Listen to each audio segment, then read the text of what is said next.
University exam आ रही है और आप भी मेरी तरह रील स्क्रॉल कर रहे हैं, तो आइए आज रील स्क्रॉल करते करते हम एक फॉर्मुलेशन याद कर ले। तो हमारा RSBK का सबसे पहला फॉर्मुलेशन है आरोग्यवर्धिनी गुटिका।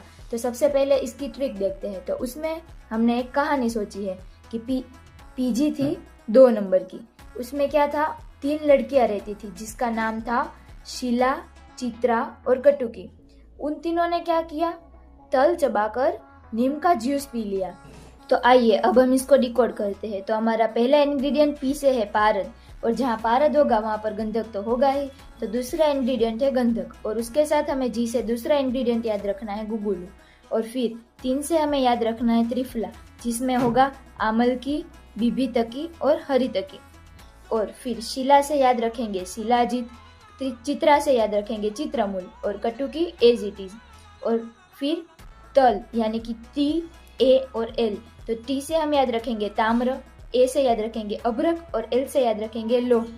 और फिर हम इसका भावना द्रव्य देखेंगे तो हम नींब जूस से याद रखेंगे नीम स्वरस।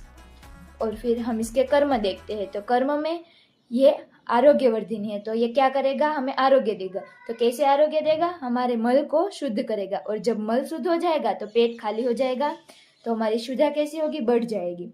और फिर आरोग्य देने के लिए उसको क्या करना पड़ेगा, सर्वरोग का नाश करना पड़ेगा। तो ये है सर्वरोग प्रशमन। और उसके साथ साथ इसका मेन कर्म है कुष्ठघ्न, और फिर इसे मेदो रोग में भी यूज कर सकते हैं। और इसका डोज देखते हैं तो जो कॉमन है वही है। और अनुपान में है मध, जल और अदरक स्वरस। उसको सेवन काल में देखेंगे तो उसको दिन में 2 बार लेना है।